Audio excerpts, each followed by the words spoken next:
Akhir perjalanan satelit Herschel dan Planck. Hai guys, kembali lagi dengan channel astronomi kesayangan kalian. Siapa lagi kalau bukan channel Bicara? Well, pada kesempatan kali ini Bicara akan mengajak kalian untuk membahas mengenai satelit Herschel dan Planck. Kedua satelit ini adalah satelit bersaudara.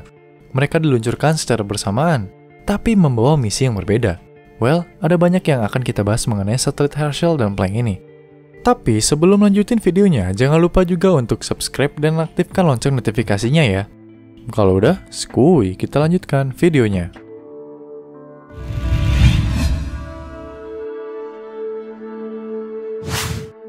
Herschel dan Planck.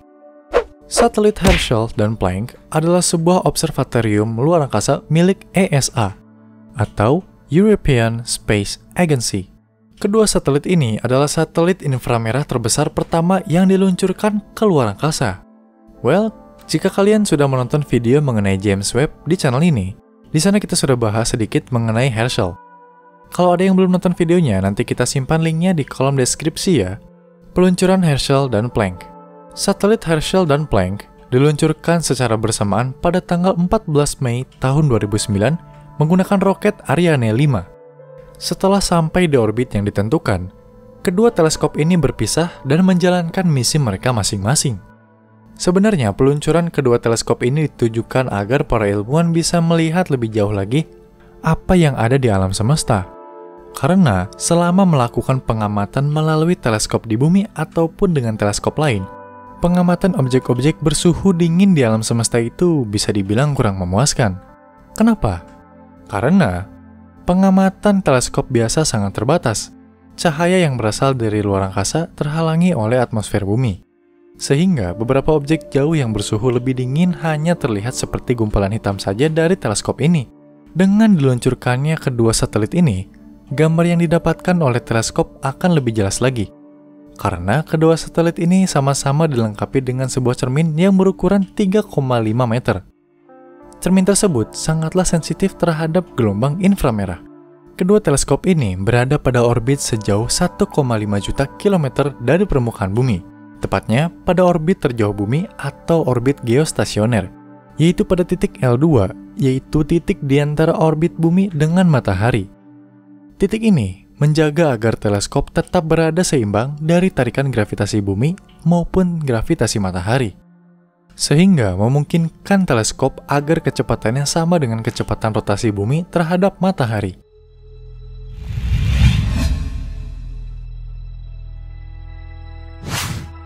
Partisipasi NASA dalam misi Herschel dan Planck.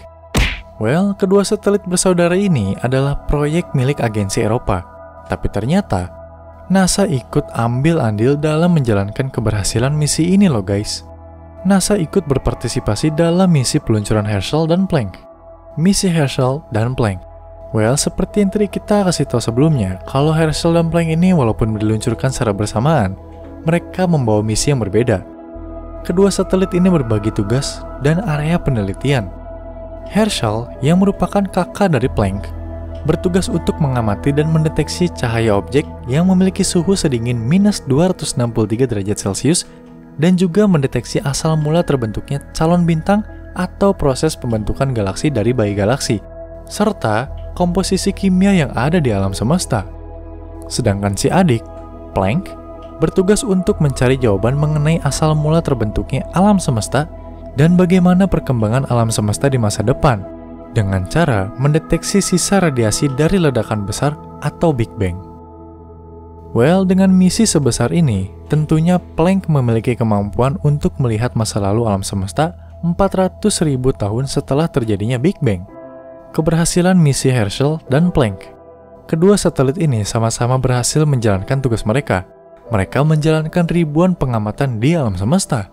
Salah satu penemuan teleskop Herschel adalah mengetahui kalau komet Shoemaker-Levy 9 adalah penyebab adanya air di planet Jupiter. Itu adalah satu dari ribuan pengamatan ilmiahnya. Dan by the way, kemampuan Herschel untuk dapat mengamati objek dingin di alam semesta bergantung pada bahan pendingin miliknya, yaitu helium cair. Helium cair ini akan menjaga Herschel dan instrumennya agar tetap dingin. Jika helium ini habis, maka masa tugas Herschel akan berakhir. Karena tanpa pendingin ini, instrumen sains miliknya tidak akan bisa berfungsi dengan baik. Nah, teleskop Planck juga nggak kalah guys. Dia sudah berhasil menjalankan misinya dan mengetahui berapa umur alam semesta ini.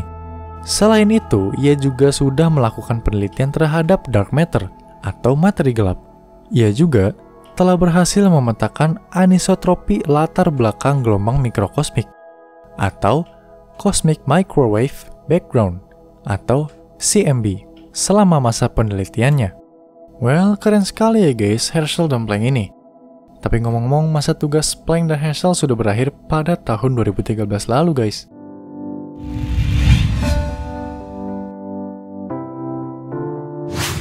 Akhir perjalanan Herschel dan Planck.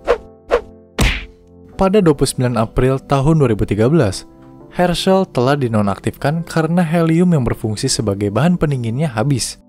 Ia saat ini diletakkan di orbit dekat matahari, dan adik Herschel, Planck, menyusulnya pada 23 Oktober 2013 untuk beristirahat dekat orbit matahari. Kini mereka berdua melayang-layang di alam semesta. Dan bumi saat ini sudah tidak menerima sinyal apapun dari Herschel dan Planck. Bumi sudah memutuskan hubungan dengan Herschel dan Planck. Tujuan membuang kedua satelit ini ke dekat orbit matahari dan memutuskan sinyal dari kedua teleskop ini adalah agar tidak mengganggu peluncuran misi-misi baru lainnya yang akan melanjutkan misi mereka berdua.